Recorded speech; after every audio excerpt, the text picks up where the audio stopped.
আসসালামু আলাইকুম। ওয়া আলাইকুম আসসালাম ওয়া রাহমাতুল্লাহ।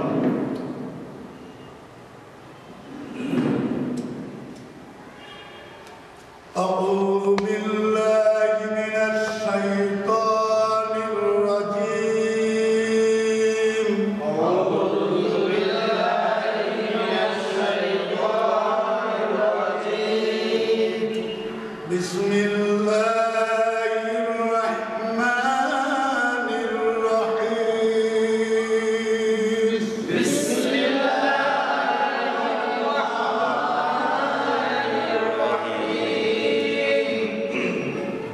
সুবহানাকাল্লাহুম্মা সুবহানাকা আল্লাহুম্মা হইবে না, সুবহানাকাল্লাহুম্মা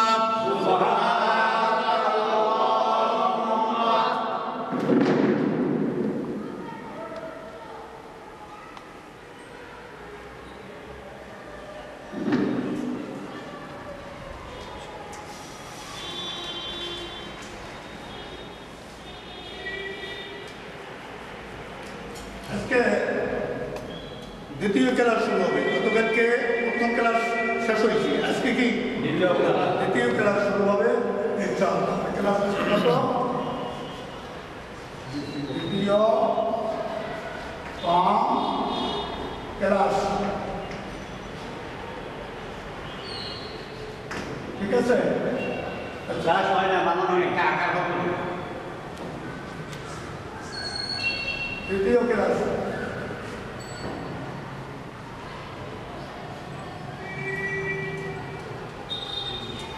এখন সুবহানা সুবহানা আল্লাহ কি বলছে বলেন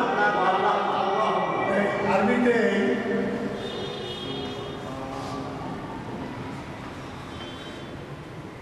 সুবহানা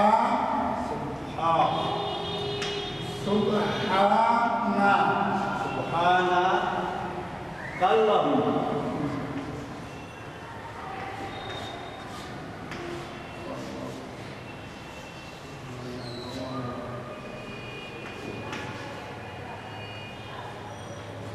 আল্লাহ উম্মা বাংলায় সুবহানা আল্লাহ।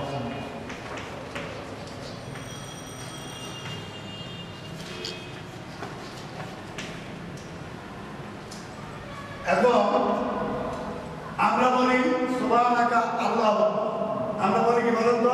সুবহানাকা আল্লাহ। সুবহানাকা আল্লাহ। এখানে আলিফের কোনো জবর আছে? কিচ্ছু নাই। এখানে আলিফের নাম উজ্জু থাকবে, সাইলেন্ট থাকবে, এটা লেখা হবে, পড়া হবে না। কেন হবে না? সামনে ইনশাআল্লাহ বুঝানো হবে। মূলত সুবহানাল্লাহ আর সুবহানাকা আল্লাহ কি লেখা আছে নাকি? সুবহানাকা আল্লাহ এটা শব্দ না। সুবহানাকা, আমি বললাম সুবহানাকা বলে একটু ঠান্ডা, এরপর আল্লাহ বলে এখানে থামানোর জায়গা নাই, থামানোর তো জায়গা নাই, থামার স্থান নাই, আল্লাহ বলবেন কেন? কিছু নাই তো এখানে থামাতে নাই। বলেন সুবহানা, বলেন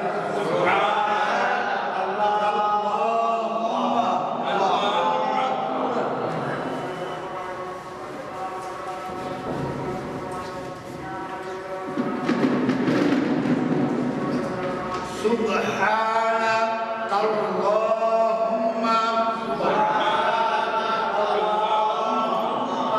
ওয়া বিহামদিকা তাবারাকাসমুকা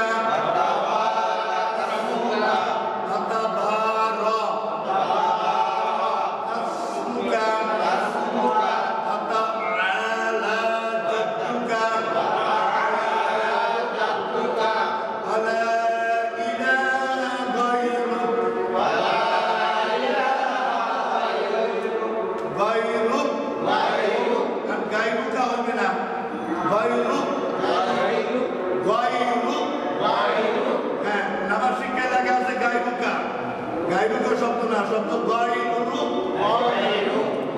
আবার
ডাক সর্বশক্তি রব্বি ইয়াসসির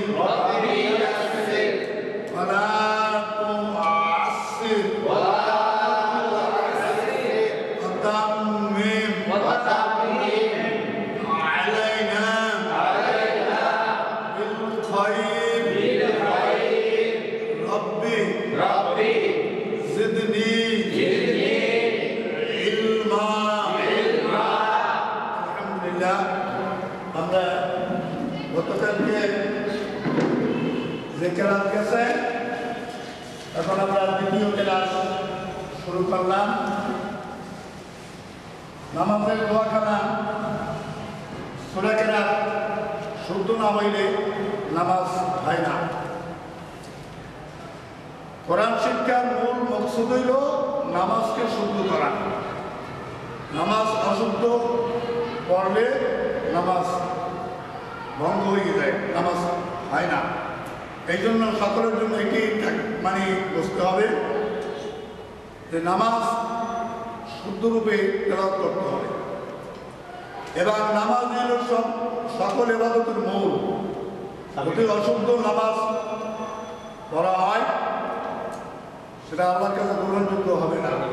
তবে হ্যাঁ, আমি অশুদ্ধ জানি, এখন কি নামাজ আমি বাদ দেবো? নামাজ বাদ দেওয়া যাবে না। আপনি অশুদ্ধই পড়েন এখন, কিন্তু আপনার শিখতে হবে, শেখার চেষ্টা করতে হবে। শেখা যতদিন পর্যন্ত আমার শিক্ষা না হয় ততদিন পর্যন্ত চেষ্টা চালাইয়েই যেতে হবে। এর ভিতরে যে আপনি নামাজ আদায় করবেন সে নামাজটা আল্লাহ তাআলার কবুল হবে। সকলে বলেন আল্লাহুম্মা আমিন। আপনি নামাজ অশুদ্ধ বললেও কবুল হবে কোন সময়? যখন আপনি শেখার অবস্থায় আছেন। আমরা শেখার চেষ্টাই করতে থাকবো এবং চেষ্টা করতে করতে করতে আমিও একদিন শুদ্ধ করে আল্লাহর নামাজ, আল্লাহর কোরআন আমরা তেলাওয়াত করতে পারবো। আসুন আমরা এখন ক্লাস শুরু করলাম। ওটাকে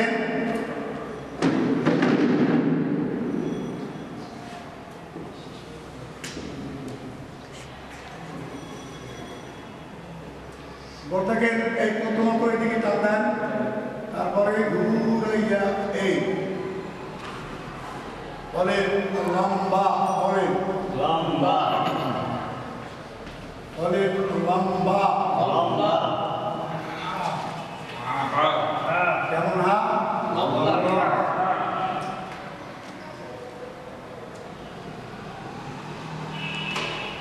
লম্বা। এখন দেখেন গলা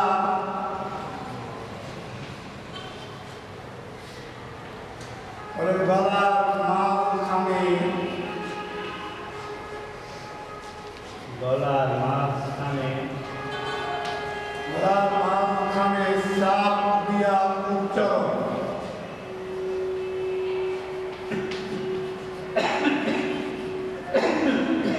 গলার মাঝখানে গিরি উচ্চারণ, চাপ দিয়া উচ্চারণ। উচ্চারণ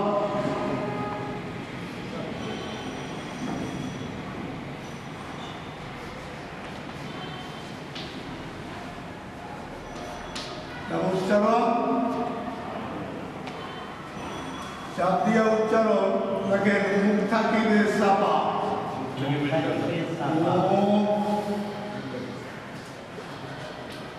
থাকিবে চাপা। মুখটাকে কেমন চাপা, কেটে রাখেন। আবার আরেকটা রাখেন, লাগে গোল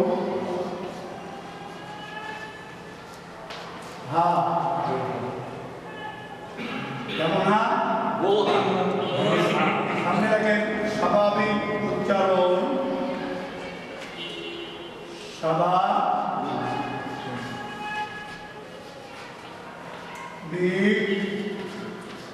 উচ্চারণ, স্বাভাবিক উচ্চারণ। উচ্চারণটা কেমন? স্বাভাবিক স্বাভাবিক উচ্চারণ ব্র্যাকেটে লাগে মুখ থাকিবে মুখ থাকিবে খোলা মুখ থাকিবে খোলা মুখ থাকিবে খোলা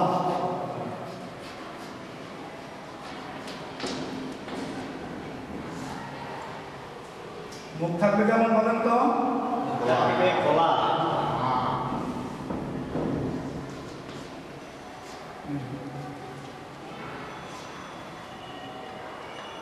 এখন আসেন উপরেরটা উচ্চারণ দেখে লম্বা উচ্চারণ আর গোলা উচ্চারণ এক না একই হা দুটোটাই হয় নাকি এখন বাংলা দিয়ে কোরআন শরীফ কোনো কায়দায় উচ্চারণ করা সম্ভব হবে না বাংলা দিয়ে যদি কেউ কোরআন শরীফ উচ্চারণ করতে চায় সেটা অশুদ্ধ হবে চরম অশুদ্ধ হবে কেউ যদি লাগে যে আমি বিশুদ্ধ বাংলা উচ্চারণ করছি সে নিজে বলতে পারে যে বিশুদ্ধ উচ্চারণ আমরা কারি এটা মেনে নেব না কোনো কায়দা নাই বাংলায় হয় একটা আরবিতে হয় দুটো বাংলায় হয় কয়টা আরবিতে হয় দেখেন একটা হলো আকারটা লম্বা আর একটা আকারটা হলো গোল দেখতে কি একরকম না দুই রকম উপরে একটা বলা নিয়ম দেখেন কি লেখা আছে গলা মাঝখানে জাতীয় উচ্চারণ উচ্চারিত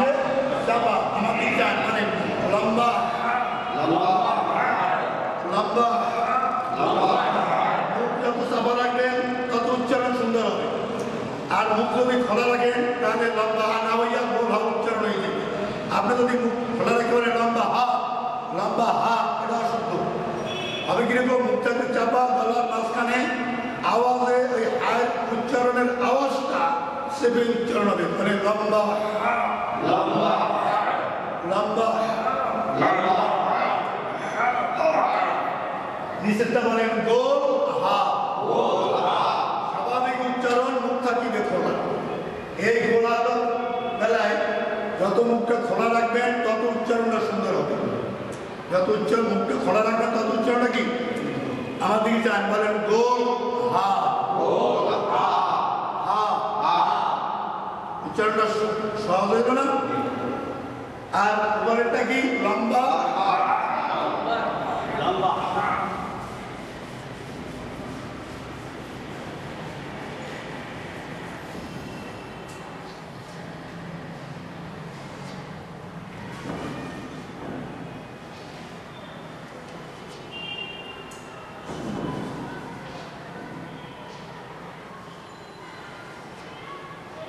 বলেন হা জবর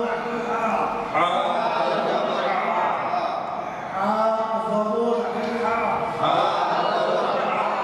বাংলায় লেখা যাবে বাংলায় পড়া যাবে না বাংলা উচ্চারণ হবে না উচ্চারণ হবে আমার মুখের দিকে চাইয়া বাংলায় কিন্তু লেখা যাবে বাংলায় পড়া যাবে না কারণ আমি গতকালকেও বলছি যে 29 অক্ষরের 2 অংশ অক্ষর বাংলায় লেখা যাবে বাংলায় পড়া যাবে একাংশ অক্ষর বাংলায় লেখা যাবে বাংলায় পড়া যাবে না প্র্যাকটিক্যাল অবস্থা ছাড়া এই অক্ষর উচ্চারণ করা সম্ভব হবে না আর কোন ছাত্রে নিজেই বোঝে না তার কাছে আজীবন বললেও শুদ্ধ হবে না এত সে তো নিজেই বোঝে না সে শুদ্ধ পড়াবে কেমন এই জন্য আমাদের চার প্র্যাকটিক্যাল অবস্থা হইতে হবে সে কারি হইতে কারি হাবের উৎসব হইতে পারে কারি মৌলানা সব হইতে পারে মানে যার পড়া কিতাব অনুসারে গ্রামাটিক্যাল অনুসারে যার পড়া যে নিয়ম কানুন মোতাবেক যে তেলাওয়াত করে প্র্যাকটিক্যাল ভালো কারিদের কাছে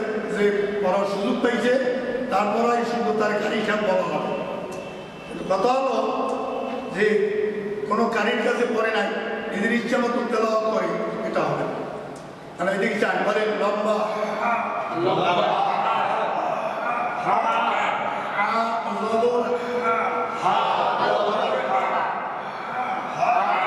এখন এর বিপরীত হইল এই বলেন হা জবর হা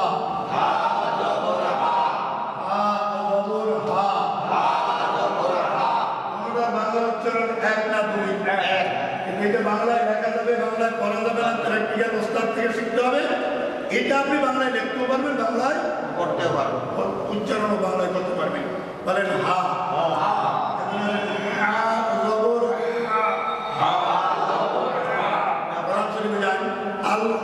আলহামদুলিল্লাহ,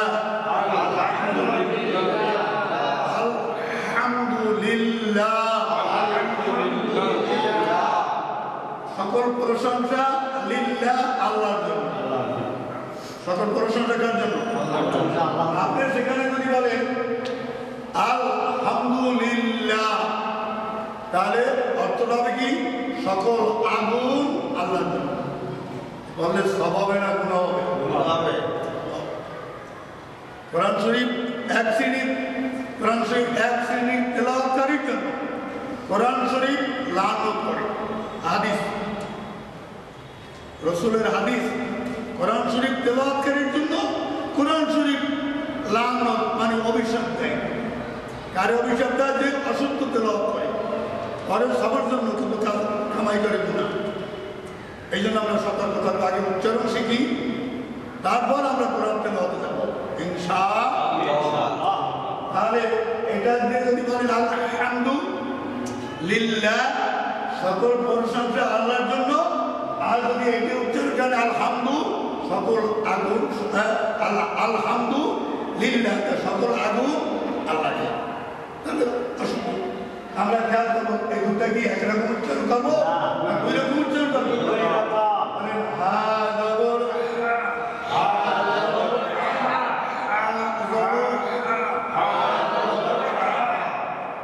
হা, এখন এখানে কথা হলো এই লম্বা হাঁটা দীর্ঘ সময় নিয়ে উচ্চারণ করতে হবে, বারবার বারবার, যতক্ষণ পর্যন্ত উচ্চারণ না আসে ততক্ষণ পর্যন্ত উচ্চারণ চালাই। হ্যাঁ, বলে হা, আবার আরেকটা দেখি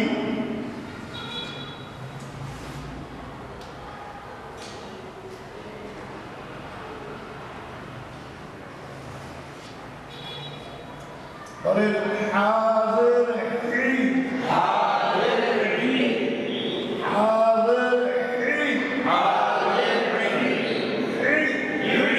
হাজির হি না হি, বলা সেটা বলেন হাজির হি, রহমানির রহিম, রহমানির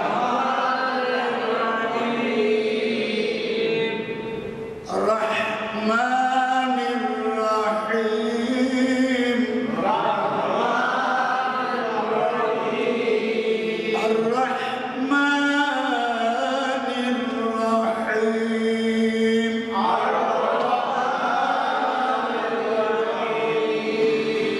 এটা হলো স্বাভাবিকভাবে বলেন হাজির হি, বলেন এটা কি? হাজির হি, স্বাভাবিক উচ্চারণ হি। যেমন লিল্লাহি,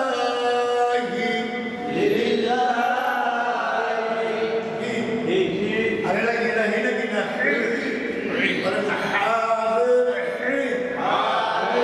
হি, আবার আরেকটা দেখি এই, বলেন হাফেজ হু, বলা যাবে হু, আবার এটা সদা স্বাভাবিক উচ্চারণ হাফেজ হু। ব্যস্ত আছে? বলেন হাজবর হাজির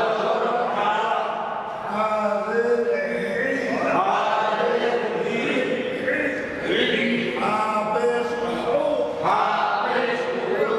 এখন আমি বলি দেখেন, এইটা যদি বলে হাজবর হা বলছি, এইটা যদি বলে হাজবর হা হবে না, উল্টো হয়ে গেছে।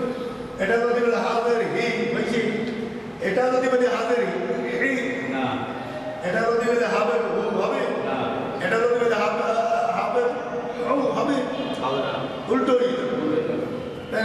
লম্বা হাঁটা গলা সাথে বলতে হবে, মুখ থাকবে চাপা। আর এই গোল হাঁটা এটা হবে স্বাভাবিক উচ্চারণ, মুখ থাকবে।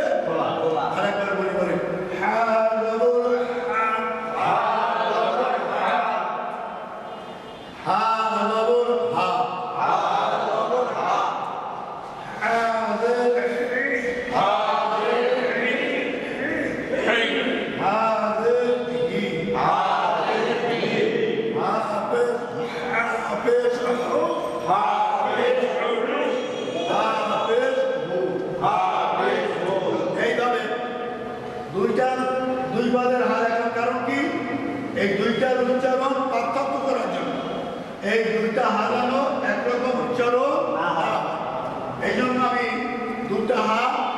পাশাপাশি লেখে জবরদের পেশ দিয়া উচ্চারণ দেখানো হলো।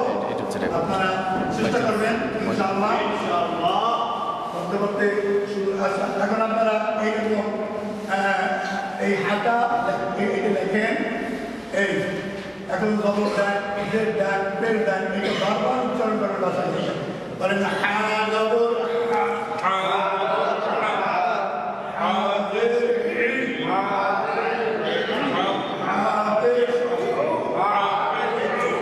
জবর দিয়ে উচ্চারণ করবেন, জের দিয়ে উচ্চারণ করবেন, পেশ দিয়ে উচ্চারণ করবেন। কিন্তু কোরআন শরীফে এরকম তিনটা একটা অক্ষরে তিনটা জবর থাকবে না, থাকবে একটা থাকবে এটা।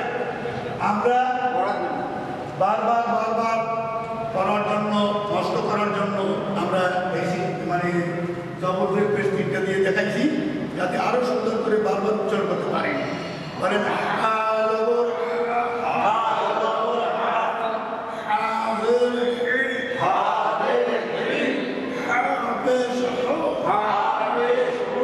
আবার আপনারা বলেন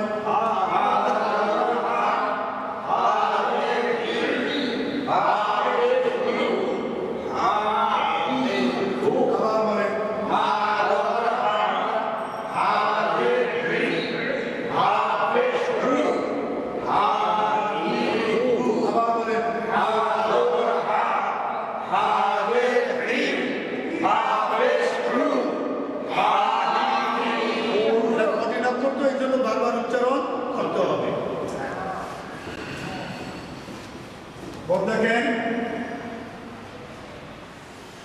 এটার নাম কি? লম্বা। উপরের অংশ রাখলাম, নিচের অংশ মুছে দিলাম। লম্বা মাথা। কার মাথা বলেন তো? এখন বল দেখেন তাহলে এইটা কি? লম্বা মাথা। আবার দেখেন এইটা কি?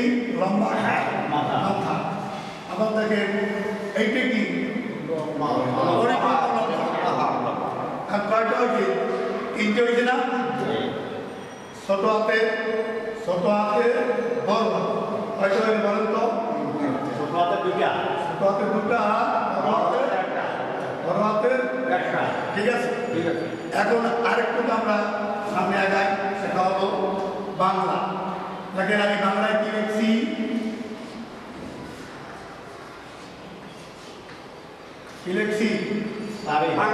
ডাং লিখছি। ঠিক আছে তো? আবার দেখেন এটা কি? দোনোটাই ডাং। ঠিক আছে। মূলত এখান থেকে এই পর্যন্ত এটুকু কোনো অক্ষর না, কোনো অক্ষর না। এক টানে লেখার জন্য অতিরিক্ত রেখা, এক টানে লেখার জন্য কি অতিরিক্ত রেখা। যেমন এখানে অতিরিক্ত রেখা আছে নাই? এটা অতিরিক্ত রেখা হাতের লেখার জন্য ব্যবহার হয়। তাহলে আমরা যেমন আমরা এরকম লিখে বেড়াই যে একটানে আমরা এরকম লিখি, কি লিখছি? তামাম। তাহলে এখান থেকে এটা কি কোনো অক্ষর না, কিচ্ছু না। অতিরিক্ত রেখা একটানে লেখার জন্য অতিরিক্ত লেখা ব্যবহার হয়। তদ্রূপ দেখেন এখান থেকে এইটা অতিরিক্ত রেখা, কোনো অক্ষর না। একটানে লেখার জন্য, একটা অক্ষরের সাথে আরেকটা অক্ষর মিশিয়ে লেখার জন্য অতিরিক্ত রেখা। আবার দেখেন এখান থেকে এটা কোনো অক্ষর না। মনে রাখতে পারবেন? এখানে যেরকম কোনো অক্ষর না, একটানে পেশাইয়ে লেখার জন্য একটা সিস্টেম অতিরিক্ত রেখা দিয়ে লিখতে হয়। তদ্রূপ এটা একটা অক্ষরের সাথে আরেকটা মিলাবার জন্য অতিরিক্ত রেখা। এখন যারা অক্ষর আঁকেছেন না, তারা এই ভয় পাবে এটা কি হবে। আসলে এটা অক্ষরই ঠিক আছে, কিন্তু এটা অতিরিক্ত একটা ব্যাস। এটা কি অতিরিক্ত একটা রেখা, একটা লাগে একটা মিলাবার জন্য থাকবে। কোরআন শরীফে গেলে এইরকমই পাবে না ইনশাআল্লাহ। দেখেন লম্বা হাত তিনটি রূপ, দেখেন লম্বা হাত তিনটি রূপ। লম্বা হাত কয়টা রূপ হবে? হা পূর্ণ হা। লম্বা হাত তিনটা রূপ, হা পূর্ণ হা।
তাহলে এই দেখেন কুল হু আল্লাহু আহাদ, কুল হু আল্লাহু আহাদ, কুল হু এই গোলা শব্দের প্রথমে, আবার দেখেন এটা থাকবে শব্দের মাঝখানে, শব্দের মাঝখানে এই দেখেন এই আল্লাহ, এটা কি আল্লাহ, এই গোলাটা মিল আছে।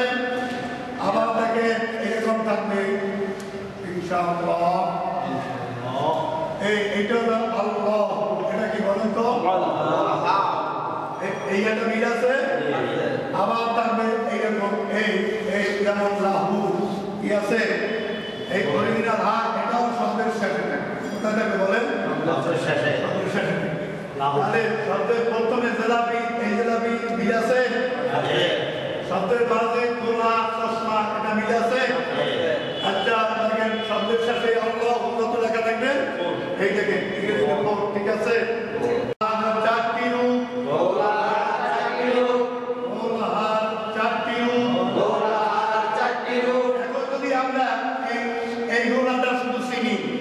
আর এই রূপগুলো না চিনি কোরআন শরীফে গেলে কোনো লাভ হবে না। কোরআন শরীফ কেন বলতে পারে না, সেবারা কায়দা দিয়া বুঝাইতে মাসকে মাস লাগে, আর চকবোর্ড দিয়ে বুঝাইতে অল্প সময় বোঝানো সক্ষম হয়, আর যারা শেখে তারাও সহজে একটা বুঝ পায়, অল্প সময় বুঝতে পারে। তাহলে গোলার চারটি রূপ, লম্বা তিনটি রূপ গেল না। হ্যাঁ, এখন বল দেখেন আমরা আবার আর একটা হাত তৈরি করি, এটি কি বানাইছি, লম্বা হাত, বলেন তো। এখন দেখেন একটি লম্বা হাদিয়া, আবার বলেন একটি লম্বা হাদিয়া, কেমন হাত, একটি লম্বা হাদিয়া, বলেন তিনটি হরুপ হয়, কয়টা অক্ষর তৈরি হবে, বলে তিনটি হরুপ হয়, বলে একটি লম্বা হাদিয়া,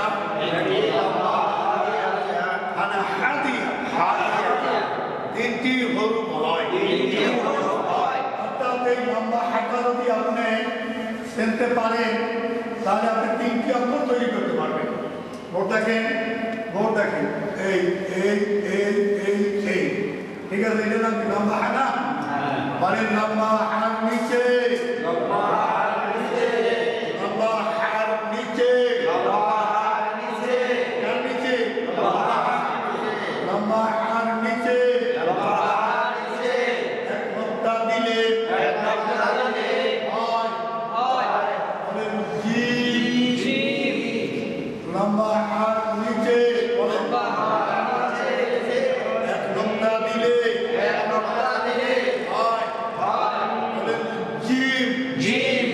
বাবালা, এটা নাম কি, বাবালা, বাংলায় বাবালা। বাবালা যে অক্ষরটার সাথে থাকে সে অক্ষরটা ভারী হয়, ভারী হইলে উচ্চারণ হয়। যেমন স্বাভাবিক, যেমন স্বাগতম, যেমন জ্বালানি, যেমন আশ্বিন আছে, যেমন জ্বালানি, হ্যাঁ, অনেক শব্দই আছে। বাবালা মানে কি, অক্ষরটা ভারী হবে, এই অক্ষরটা কি ভারী হয়ে উচ্চারণ হবে না হালকাভাবে উচ্চারণ হবে, দেখা বাবালা আছে না। তবু আর সুন্দর করে লেখেন, নিচে লেখেন, বলেন গম্ভীর, বলেন গম্ভীর আওয়াজ দিয়ে উচ্চারণ, গম্ভীর উচ্চারণ কেমন বলেন, গম্ভীর আওয়াজ, গম্ভীর আওয়াজ,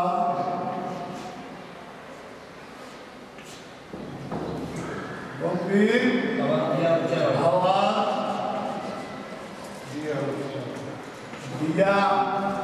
উচ্চারণ।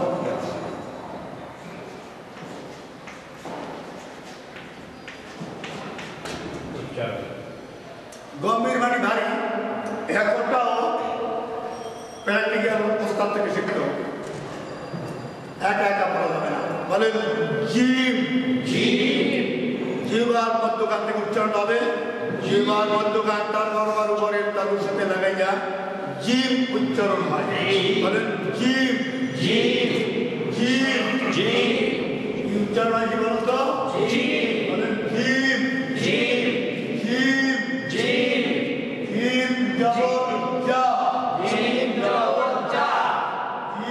জবর যা জিম জবর যা জিম জবর যা জিম জবর যা জিম জের জি জিম জের জি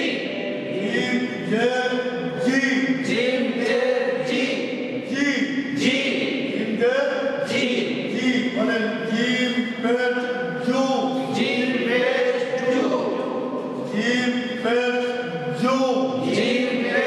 জু বলেন যা জি জু জিম জবর যা জিম জের জি জিম পেট জু যা জি জু যেমন ইযা জাআ নাসরুল্লাহি ওয়াল ফাত বুঝতে পারছেন ইযা প্রথম হলো রাত ইযা তারপর হলো যা আমদানি কেউ বলে ইযা জাআ নাসরুল্লাহি ওয়াল ফাত ইযা জাআ নাসরুল্লাহি ওয়াল ফাত এটা শুদ্ধ এরা যা আবার জিম জের জি যেমন রাজিম and razim na rajim ispesh jo যেমন min jo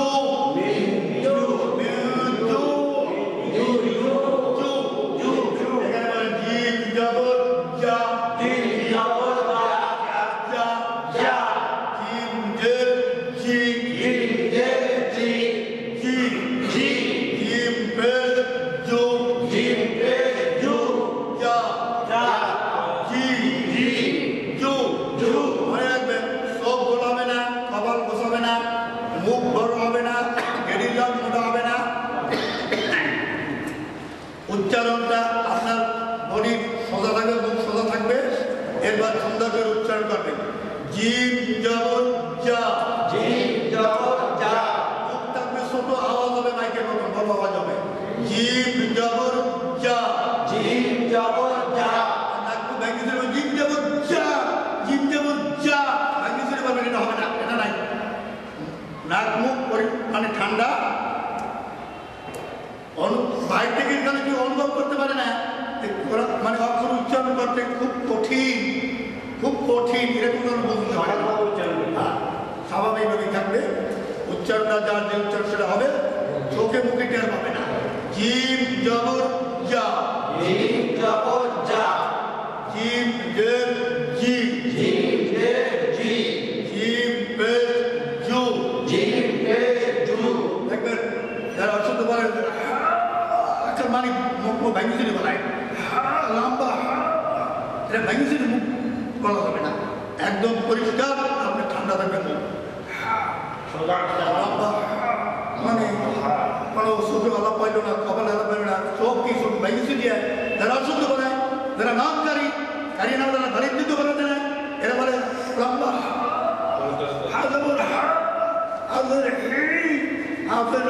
মানে মুসলমান ডাকা বাঁকা করে পড়ে এটা হবে না সুন্দর করে আপনার চোখ মুখ ঠান্ডা থাকবে সুন্দর করে মুখ ঠান্ডা রাখবে মানে মুখ বাঁকা হবে না চোখ গোল হবে না এর কপাল বসাবে না এরকম আমার দিক চাই কি বলতেছে নাকি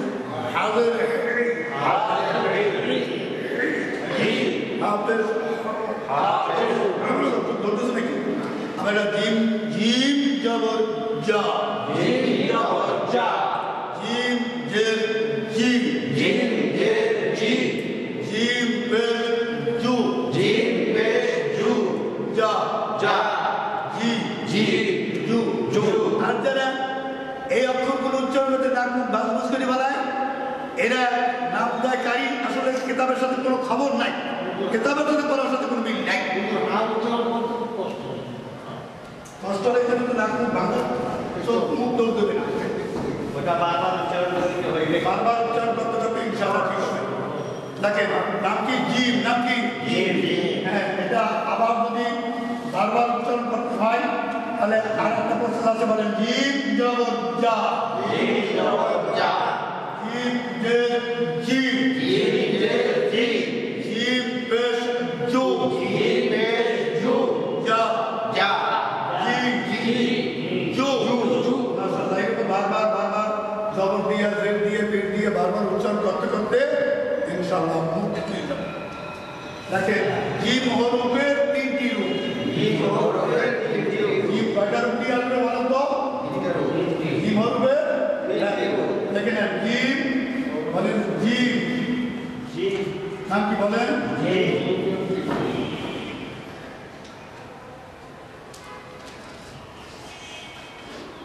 জিম হরফের তিনটি রূপ, হ্যাঁ, জিম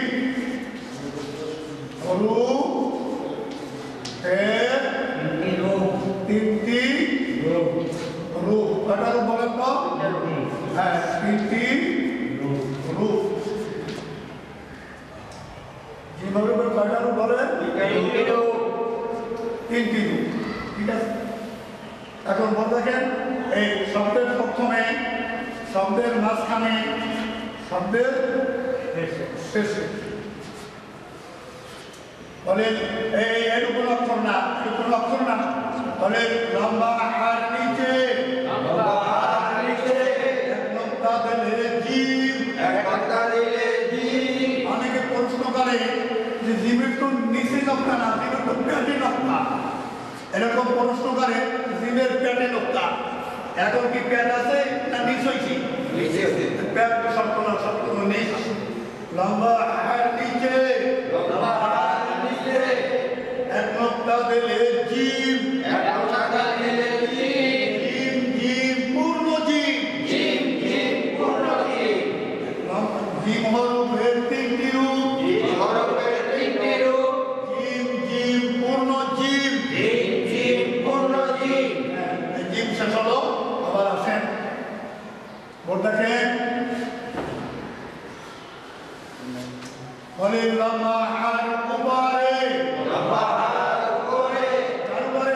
লম্বা হার উপরে, লম্বা হার উপরে, লম্বা হার উপরে, বাংলা লেখা লাগবে, বলেন লম্বা হার উপরে, লম্বা হার উপরে, কার উপরে? লম্বা হার উপরে, লম্বা হার উপরে, বা হার লম্বা হার হার উপরে, গ রে এক নোক্তা দিলে, এক নোক্তা দিলে, এক নোক্তা দিলে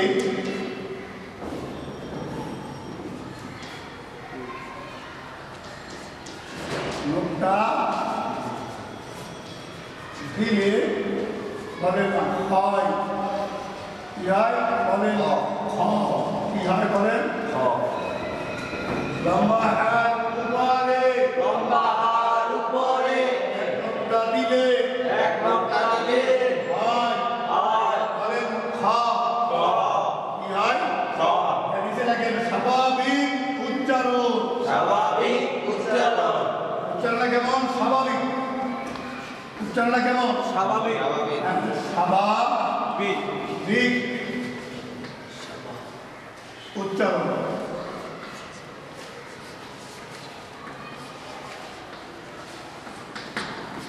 উচ্চারণটা কেমন? বলেন স্বাভাবিক উচ্চারণ। অর্থাৎ এটা বাংলায় লিখতে পারবেন, বাংলায় অর্থও পারবেন। উচ্চারণ কেমন? স্বাভাবিক উচ্চারণ। বলে লম্বা হার উপরে, লম্বা হার উপরে, এক নোক্তা দিলে খ, এক নোক্তা দিলে খ, এক নোক্তা দিলে খ।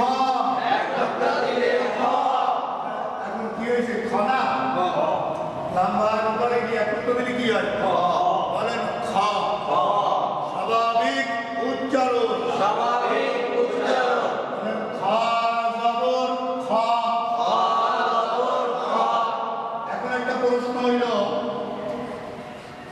প্রশ্ন হইল এর আগে আমরা জবর পড়াইছি, এর আগে এই জবরটা পড়াইছি আকার। এখন এখানে খা জবর খ হচ্ছে, আকার গেল। প্রশ্ন হইল 8টা অক্ষরের 29টা অক্ষরের মধ্যে 8টা অক্ষরের উপরে বা 8টা হরফের উপরে জবর থাকিলে জবর উচ্চারণ করা যাবে না, জবর করা যাবে না। এই 8টা, এই একটা মনে রাখতে হবে। এবার ধারাবাহিক ইনশাআল্লাহ সামনে হবে। এখন আপনারা মৌখিকভাবে বুঝে যান, এখন লেখা লাগবে না। 8টা অক্ষরে জবর থাকবে, জবর করা যাবে না, মানে আকার করা যাবে না। এখানে বসেছিল খা জবর খা, কিন্তু এখানে টানা হয়ে হয়েছে খা জবর খ হয়েছে। বলে খা জবর খা, খা খা খা জবর খা, খাটারি আওয়াজ হবে খা, খা জবর খা, খালাকাল ইনসান,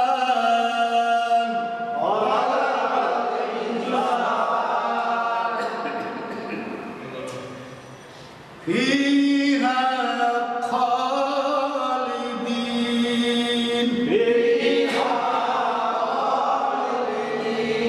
খালিদিন হইবে না, খালিদিন হইবে না। খা জবর খা, জের পেশে কিন্তু তা না, জের পেশে যা আছে তা ঠিক আছে। বলেন খা জের খি, খি, হাফেজ খু, হাফেজ খু, হাফেজ খু,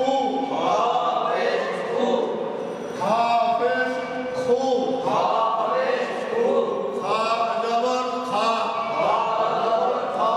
খা জের খি,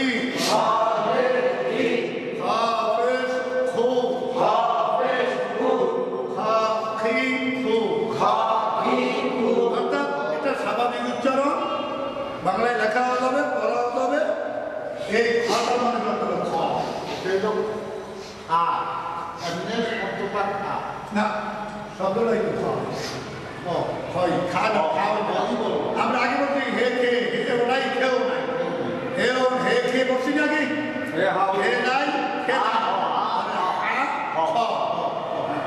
জীব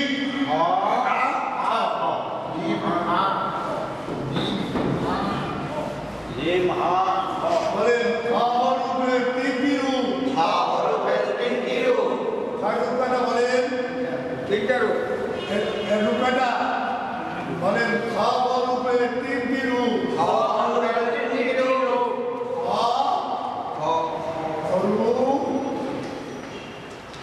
হে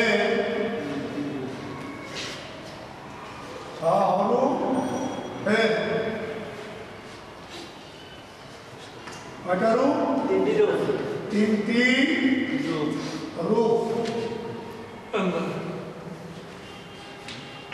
কয়টা রূপ? শব্দের প্রথমে, শব্দের মাঝে, শব্দের শেষে, শব্দের শেষে। এইটুকু কোনো অক্ষর না। বলেন খা রূপের তিনটি রূপ, পূর্ণ খ,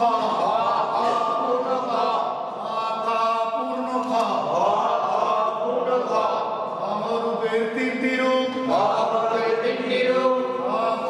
পূর্ণ খ। এখন বলতে গেলে তাহলে একটি লম্বা দিয়া কয়টা অক্ষর তৈরি হয়? আমার বলেন কয়টা? লম্বা হা, জিম, হ। আবার দেখেন এই তিনটে ছোট হাতে, এই তিনটে কি বলেন? ছোট হাতে হা, লম্বা হা, জিম, হ। কয়টা হইবে? হ্যাঁ, লম্বা হা, জিম, হ। একটা লম্বা কয়টা রূপ হবে? জিমের রূপ তিনটা, হর রূপ তিনটা। এখন একটা লম্বা হাত দিয়ে কয়টা অক্ষর তৈরি হয়? জিম, হ। এখানে শুধু ব্যবধান নোক্তা, লম্বা হয় নোক্তা একটাও নাই, থাকবে না। লম্বা হাত নিচে এক নোক্তা দিলে জি, লম্বা হাত উপরে এক নোক্তা দিলে হ। এখান থেকে পেঁয়াজ ভাঙতে পারলে কোরআন শরীফে হয়ে গেলে কোনো সমস্যা হবে না ইনশাআল্লাহ। দেখেন তাহলে এইটা কি হাত না মুট করলাম রাজ করলাম, এটা বাহু হইলে না, এটা ঠিক বাহুর মতো। দেখেন কার মতো, দেখেন বাহুর মতো। কেমন মতো কেমন বলে বলে বাহুর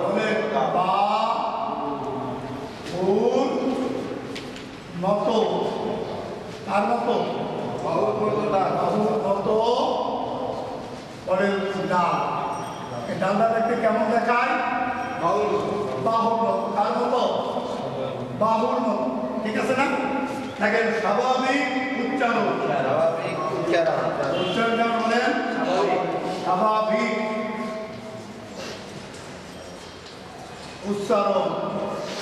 অর্থাৎ এটা বাংলায় দেখতেও পারবে, বাংলায় কি করতেও পারবে। আরবিতে ডাল, বাংলায় এই আদি বাংলার দ, একই জিনিস। এই ডাল আর দ এক জিনিস। মনে রাখবে কোরআন শরীফের ভিতরে এই ধাটা নাই, ঘা, এই ঘা নাই, দ আছে, দ আছে, এই ঘা ব্যবহার নাই, নাই নাই। মানে স্বাভাবিক উচ্চারণ, স্বাভাবিক উচ্চারণ। ডাল ডাল, কি বলেন? ডাল ডাল। উচ্চারণ স্বাভাবিক না কঠিন? বলেন ডাল জবর দা, ডাল জবর দা। আবার বলেন ডাল জবর দা, ডাল জবর দা, ডাল জবর দা। ডাল জের দি, ডাল জের দি, ডাল জের দি, ডাল জের দি। ডাল পেশ দু, ডাল পেশ দু, ডাল দি দু, ডাল দি দু। সোজা না কঠিন? ডাল জবর দা, ডাল জবর দা, ডাল জের দি, ডাল জবর দা, ডাল জের দি দাদি, ডাল জবর দা, ডাল পেশ দু দাদু। এটা সোজা। বাংলা দা বাসকে দি দাদি একই। বাংলা ডাল এবং আলু বাংলা দা একই। এর মাখরাজ, এর সেবাদ কিছু লাগবে না। এই বাংলার সাথে মিল আছে, যেজন্য মাখরাজ মানে অক্ষর উচ্চারণের স্থান। এইরকম 17টা মাখরাজ আছে। এই 17টা মাখরাজ কবিতার মতো মুখস্থ করলে আপনি কিছু বুঝবেন না, সব সৃষ্টি হবে, কঠিন হবে। এই জন্য যে অক্ষরটা স্বাভাবিক, এর মাখরাজ সেবাদের প্রশ্ন আসে না, সেটা বাংলার সাথে মিল আছে। যে অক্ষর কঠিন, তার মাখরাজ না শুধু, তার সিফাতও জানতো। সিফাত মানে অক্ষরের উচ্চারণের একটা গুণ। এই গুণবাচক বস্তুটার নাম হলো সিফাত। শুধু মাখরাজি অক্ষর উচ্চারণ হয় না। একটা মাখরাজি দুইটা তিনটা অক্ষর এক মাখরাজি উচ্চারণ হয়। মাখরাজ দিয়ে পেঁয়াজ হবে আপনাদের বুঝতে। এই জন্য আমার থিওরিতে আমি 17টা মাখরাজ কবিতার মতন মুখস্থ না করাইয়া, আমি যে অক্ষরগুলো সহজ, এটার মাখরাজের সাথে প্রশ্ন আসে না, বাংলা অক্ষরের উচ্চারণের সাথে মিল আছে। আবার যেগুলো যে অক্ষরগুলো কঠিন, সেটা মাখরাজ না, সেই অক্ষরের উচ্চারণ এবং তার সাথে সিফাত, এর গুণগুলো বুঝিয়ে দিলে আপনারা বুঝতে সহজ পাবেন এবং আপনাদের অক্ষর উচ্চারণ করতে সহজ হবে। ওটা বাংলা করা যাবে। ডাল নাম কি? ডাল। দেখেন ডাল রূপে দুইটি রূপ। কয়টা রূপ বলেন তো? এটা কি ডাল বলেন? হলু বেদ। কয়টা রূপ? দুইটি রূপ। হ্যাঁ, কয়টা রূপ? দুইটি রূপ। রূপটা বলতে শব্দের প্রথমে ও মাঝে, শব্দের প্রথমে ও মাঝে এই রূপ আসল রূপ। শব্দের শেষে যাইয়া এই রূপ। এখন এই রূপটা এরকম ব্যবহার করতে এইটা মুহাম্মদ। কি বলেন তো? এই মুহাম্মদ। এখন দেখেন এই যে ডালটা আর এই ডালটা একটা, এই ডালটা শব্দের শেষে থাকে। কোথায় থাকে বলেন? শব্দের এই যে এইখানে একটু বাতি রেখা আছে না, এই বাতি রেখা নেই। এই ডাল নাম কি? এটা নাকি ডাল। ডালের রূপ এই আসল রূপটা শব্দের প্রথমে থাকবে, মাঝে থাকবে এই রূপটা, অরিজিনাল রূপটা, আর এই রূপটা থাকবে শব্দের শেষে। এই শব্দের শেষে আছে না? হ্যাঁ, নাম কি? দাল। নাম কি? দাল। রূপটা দুইটা, ওটাকে এই একটা আর এই কয়টা দাল হইল? বলেন দাল। ডালের উপরে, ডালের উপরে, বলেন ডালের উপরে,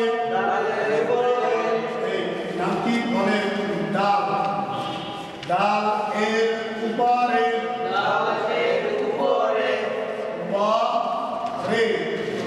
বলেন এক নোক্তা দিলে, এক নোক্তা দিলে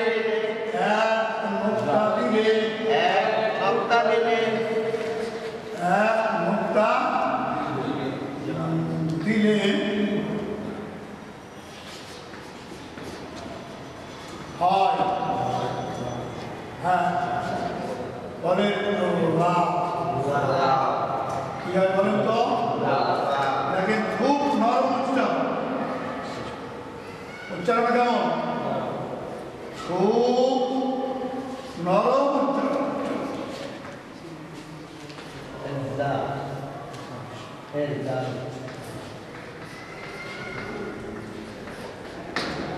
উচ্চারণ কেমন বলেন তো? এর আগেও গেল খুব নরম উচ্চারণ। মনে আছে? এর আগে একটা অক্ষর গেছে না? মনে আছে? বাংলায় লেখা যাবে, বাংলায় পড়া যাবে না। এই আগে বুঝে গেলাম, সামনের উপরে দুই দাঁতের আগা এবং জিহ্বার আগা লাগাইয়া খুব নরম করে উচ্চারণ করে তৈবে। দুর্বল মানুষের কথার মতো এটা তাই বলেন। আমার মুখে দিক যাইতে হবে। বলেন বলেন নাম কি? বলেন বলেন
শব্দের প্রথমে মাঝে, শব্দের প্রথমে মাঝে এবং শব্দের শেষে,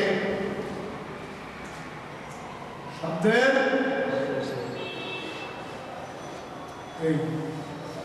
ডাল এবং দাল, ডাল এবং দাল এক, মানে বডি এক, বডি এক, শুধু ব্যস্তম কি আবার আরেক দেখেন এইটা কি ডাল, শুধু ব্যবধান কি ডালের নোকতা নাই, ডালের নোকতা শর্তটা কি ডালের উপরে এক নোকতা দিলে বলে, ডালের উপরে এক নোকতা দিলে,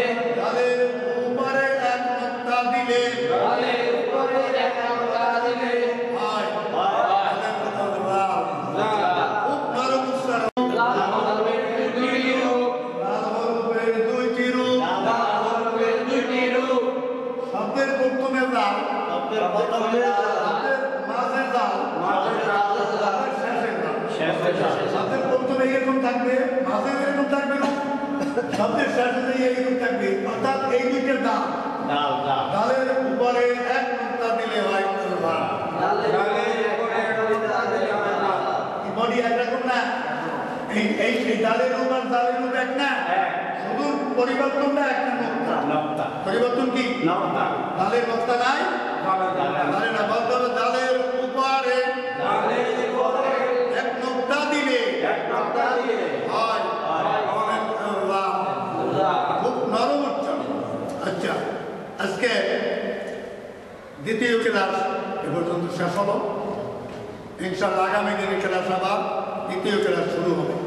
আসুন আপনারা যে ক্লাসটা শিখলেন দেখলেন, এটা বাসায় যাইয়া চেষ্টা করতে হবে। আর আমি যে উচ্চারণটা করবো, আমার এই উচ্চারণের সাথে সাথে আপনি মুখ খুলতে হবে। মুখ যত যে খুলবেন ততই আপনাদের পড়া সুন্দর হবে। এই জন্য আমি আপনাদেরকে অনুরোধ করছি, আমার সাথে আপনাদের আওয়াজটা দিতে হবে। এবং এই দেখে দেখে যারা কোরআন শরীফ শিখবে তাদেরও উচিত হবে এরকম শিক্ষকের সামনে থেকে উচ্চারণ করার সময় আওয়াজ দিয়ে বলতে হবে, বাচ্চাদের মতো মুখের জড়তা চলে যাবে, এরপর পড়া শুনতে হবে ইনশাআল্লাহ।